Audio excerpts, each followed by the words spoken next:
Hello everyone, कैसे हैं आप लोग। तो आज हम लोग पढ़ेंगे इंडियन पार्लियामेंट। हम लोग बेसिक जानकारी लेंगे जो इंडियन पार्लियामेंट कैसा पार्लियामेंट हाउस हम पढ़ेंगे। बेसिकली स्ट्रक्चर हम नेक्स्ट वीडियो में पढ़ेंगे। तो हम लोग थोड़ा सा नॉलेज देते हैं पार्लियामेंट हाउस का कि अपना जो एग्जिस्टिंग पार्लियामेंट हाउस है अभी वो कब बना, किसने बनाया, और पार्लियामेंट में कैसे अभी जो हमारा जो लेजिस्लेचर है, हमारा एग्जीक्यूटिव है, किस तरह उस पार्लियामेंट हाउस में रहते हैं, कहाँ कहाँ काम होता है, किस तरह का पार्लियामेंट का स्ट्रक्चर है। तो इस सब चीज़ों पे हम लोग थोड़ा सा बेसिक छोटा सा वीडियो नॉलेज ऑफ पार्लियामेंट हम लोग डिस्कस करेंगे। तो सबसे पहले हम लोग शुरू करते हैं पार्लियामेंट ऑफ इंडिया। तो पार्लियामेंट ऑफ इंडिया, जिसे हम लोग संसद भी बोलते हैं, is the supreme legislative body of Republic of India.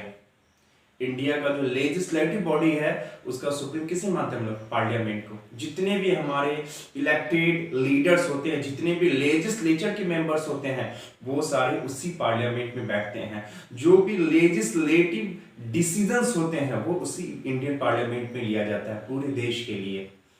Basically legislature काम ही होता है, हम लोग जानते हैं कि लॉ मेकिंग, यानी जितने भी कानून नेशनल इंपोर्टेंस के जितने भी कानून देश में बनते हैं वो सारा कहाँ बनता है? इसी पार्लियामेंट में। बनाता कौन है? All the legislatures. जितने लोग इलेक्टेड या नॉमिनेटेड लोग होते हैं जो उस पार्लियामेंट बैठते हैं, वो सब मिलकर उस लॉ को बनाते हैं। तो लेजिस्लेचर का जो सुप्रीम बॉडी है वो क्या है? रिपब्लिक ऑफ इंडिया का, that is parliament. It is a bicameral legislature composed of President of India and the two house. Bicameral है यानी two house system है। इंडियन पार्लियामेंट हम लोग parliament consist of president, Lok Sabha and Rajya Sabha. Parliament का मतलब ही क्या होता है? प्रेसिडेंट, लोकसभा एंड राज्यसभा, इन तीनों को मिलाकर हम क्या बोलते हैं? पार्लियामेंट। तो यहाँ जो लोकसभा और राज्यसभा, यहाँ पे बाई कैमरल लेजिस्लेचर है। दो तरह के लेजिस्लेचर है, एक लोकसभा, एक Rajya Sabha. Lok Sabha directly elected by the people, Rajya Sabha indirectly elected by the people. मैं लोकसभा और राज्यसभा का सेपरेट वीडियो बनाऊंगा, उसमें हम लोग सिर्फ लोकसभा के बारे में पढ़ेंगे, सिर्फ राज्यसभा के बारे में पढ़ेंगे। ठीक है, यहाँ पे सिर्फ हम लोग पार्लियामेंट का ब्रीफिंग नॉलेज ले रहे हैं।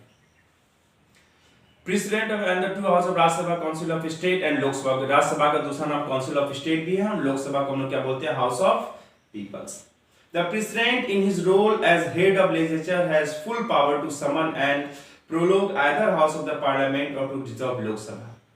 प्रेसिडेंट का पूरा पावर होता है, कभी भी लोकसभा के मेंबर्स को, राज्यसभा के मेंबर्स को वो समन कर सकते हैं, बुला सकते हैं। कोई मीटिंग है, कोई काम करना है तो वो समन यानी दोनों को बुला सकते हैं। आगे हम लोग क्या देखते हैं? The president in his role as head of legislature has full power to summon and prorogue either house of the parliament और डिसॉल्व द लोकसभा। प्रेसिडेंट के पास लोकसभा को डिसॉल्व करने का भी पावर है। अगर किसी के पास मेजोरिटी नहीं है तो डिसॉल्व कर सकता है। अगर प्राइम मिनिस्टर ने बोला डिसॉल्व करने के लिए तो डिसॉल्व कर सकता है। टेन्योर कंप्लीट हो चुका है तो डिसॉल्व कर सकता है। जुडिशरी का नोटिस आया तो डिसॉल्व कर सकता है। सारा पावर प्रेसिडेंट के पास है। The president can exercise this power only upon the advice of prime minister and the union of council of ministers. जो भी पावर होते हैं प्रेसिडेंट के, वो उसके खुद के डिस्क्रिशनरी पावर नहीं होते हैं।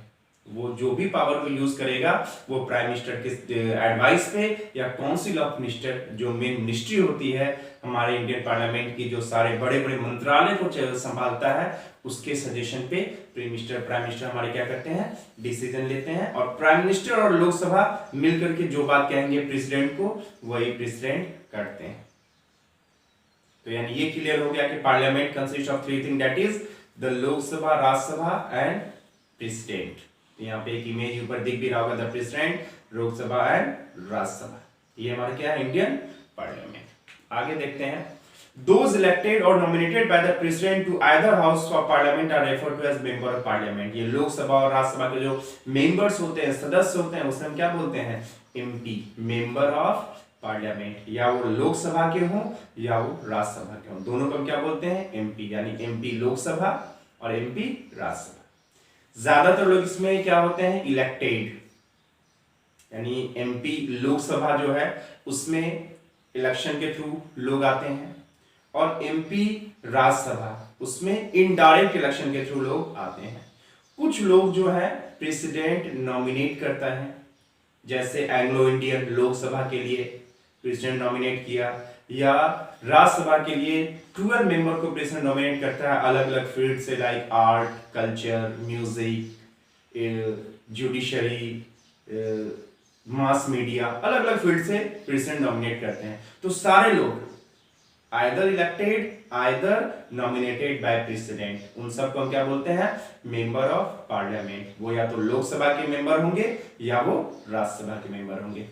The member of parliament Lok Sabha directly elected, बताया मैंने कि लोकसभा के मेंबर होते हैं वो डायरेक्टली इलेक्टेड। हम लोग जो इलेक्शन होता है जनरल इलेक्शन होता है जहां पर हम लोग वोट करते हैं, all the citizen of the country, हर नागरिक वोट करता है। जो कौन सा था? लोकसभा का इलेक्शन होता है। हम लोग डायरेक्ट अपना रिप्रेजेंटेटिव, हर सांसद क्षेत्र हम लोग जिसे बोलते हैं, इलेक्शन होता है। एमपी कॉन्स्टिट्यूएंसीज होते हैं और हर कॉन्स्टिट्यूएंसी में हम लोग डायरेक्ट वोट करते हैं और हमारे एरिया का क्या होता है? एमपी इलेक्ट होता है और वो डायरेक्ट लोकसभा में आके बैठते हैं। तो यानी हम लोग डायरेक्ट इलेक्ट कर रहे हैं।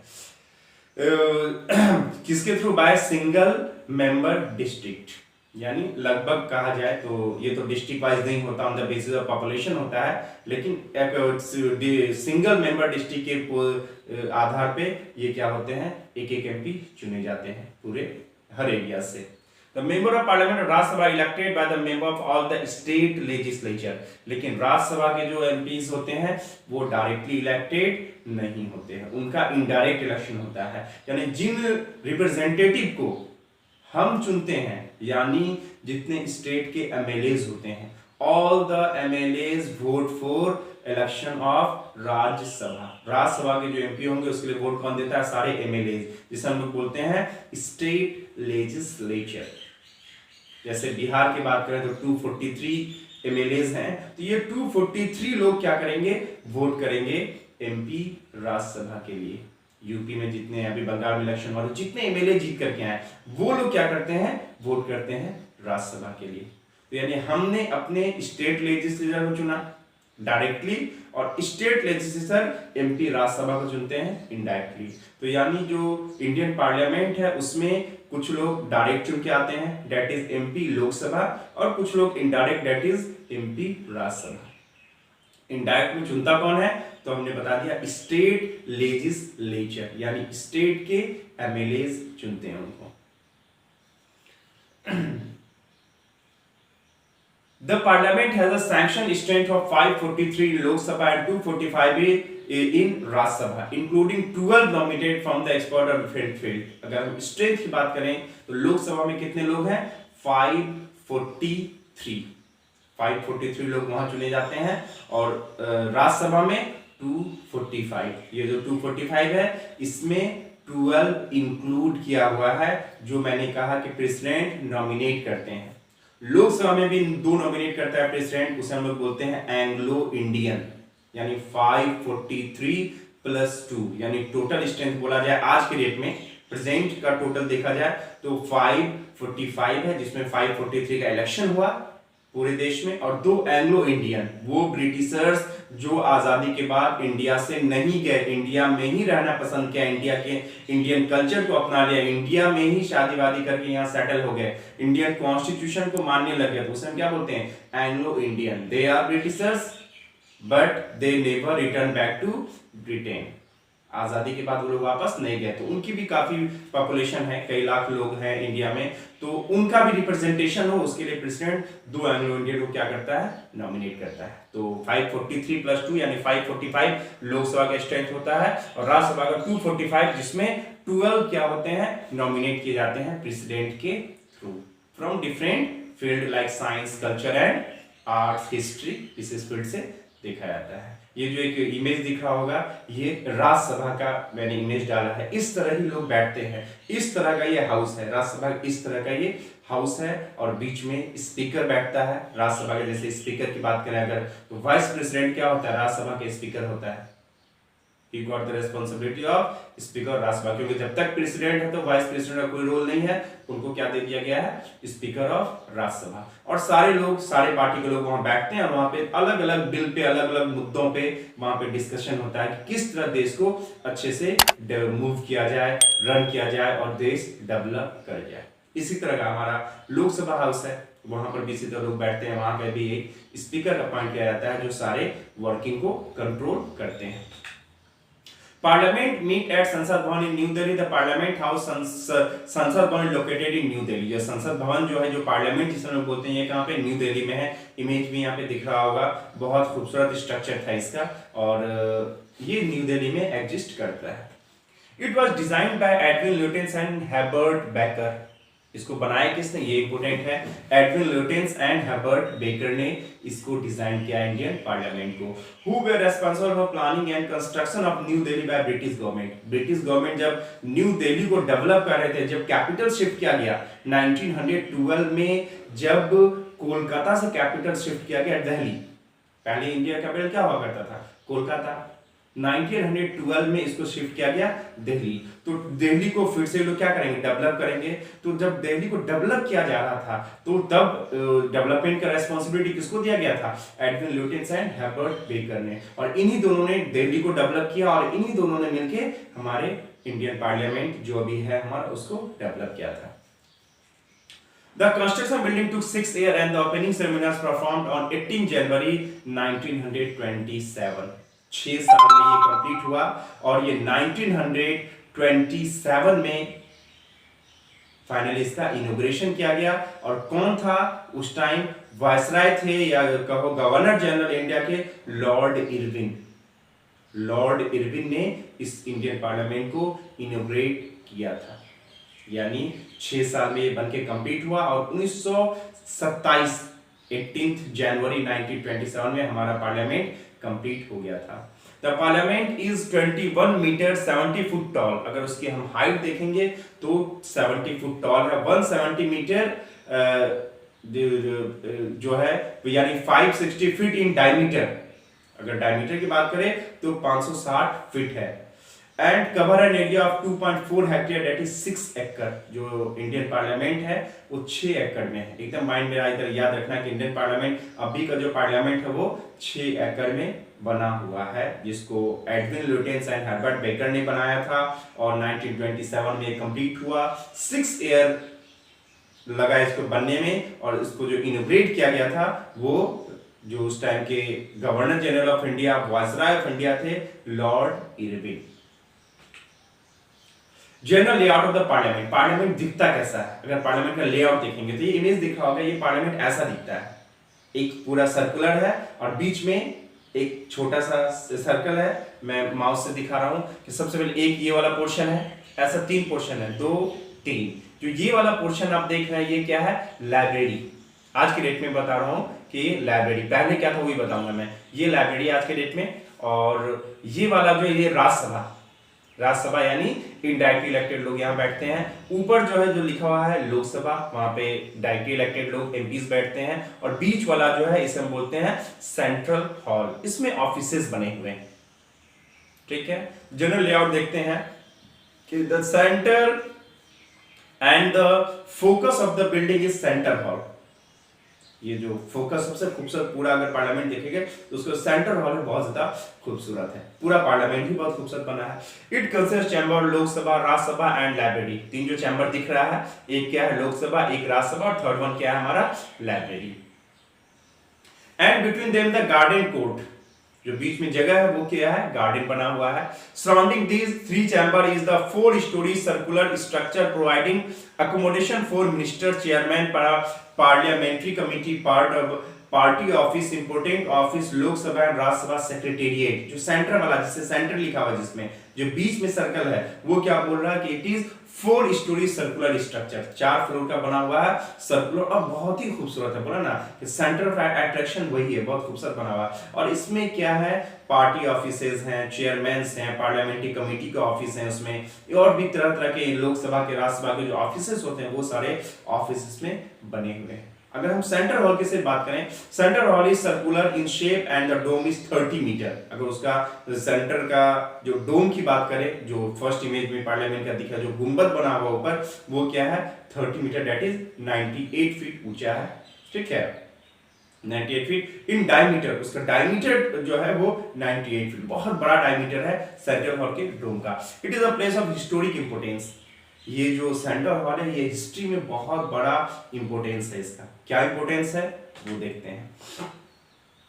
The Indian constitution were formed in the central hall. इसी सेंट्रल हॉल में इंडियन कॉन्स्टिट्यूशन फॉर्म किया गया था। यही सबसे बड़ा हिस्टोरिक इंपोर्टेंस है कि हमारा जो कॉन्स्टिट्यूशन बन रहा था वो इसी पार्लियामेंट में बन रहा था, और कहां पे, इस सेंट्रल हॉल में ही बनाया जा रहा था। The central hall originally used in the library और of the erstwhile central legislative assembly and the council of state. यानी आजादी से पहले ब्रिटिशर्स टाइम में वहां पे क्या था, उसको कभी एज अ लाइब्रेरी यूज करते थे ये लोग, या जो इलेक्शंस होते थे, लोकल इलेक्शंस होते थे, उसके लोग वहां पे आके बैठते थे, काउंसिल ऑफ स्टेट के मेंबर्स आके बैठते थे।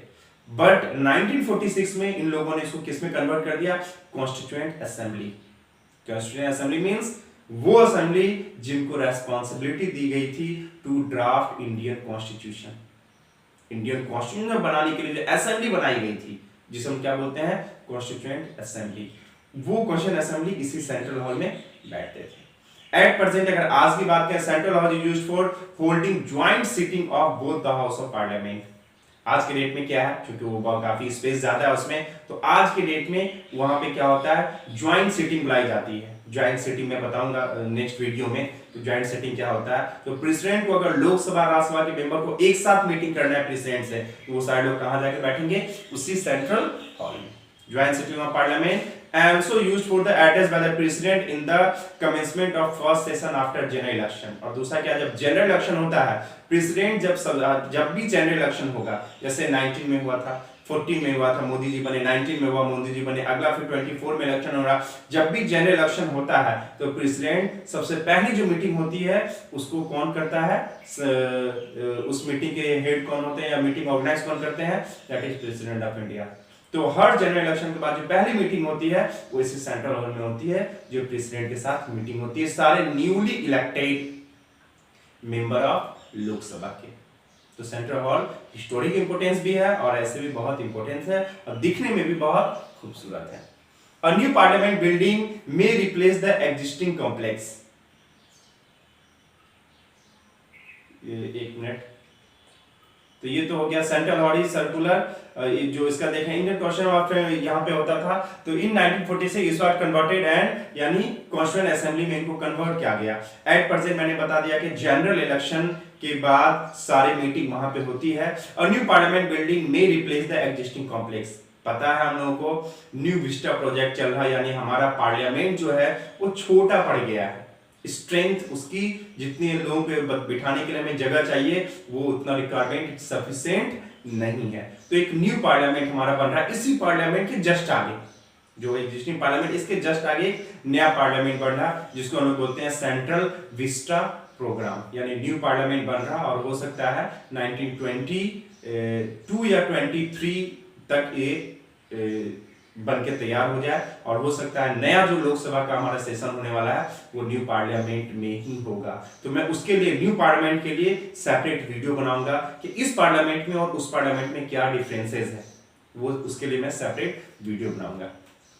The present building is 85 year old structure, ये 85 year old structure हो चुका है।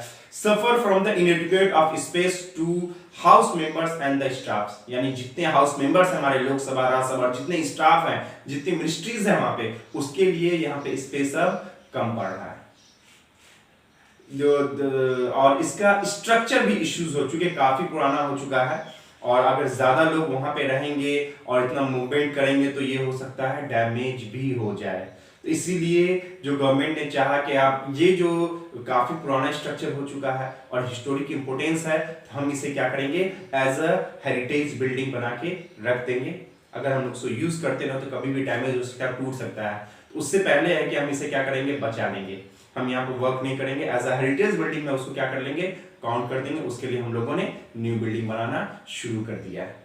तो ये था हमारा इंडियन पार्लियामेंट का इमेज देख लिया, किस तरह का है, कहाँ पे कौन से लोग बैठते हैं, कब बना, किसने बनाया, ये सारा इसमें मैंने डिस्कस कर दिया है। जो एक वीडियो और बनाऊंगा मैं न्यू पार्लियामेंट के बारे में, वहां हम लोग डिस्कस करेंगे, दोनों को कंपेयर करेंगे। अगर वीडियो अच्छा लगा हो तो please do subscribe my channel and like, and suggestions are always welcome।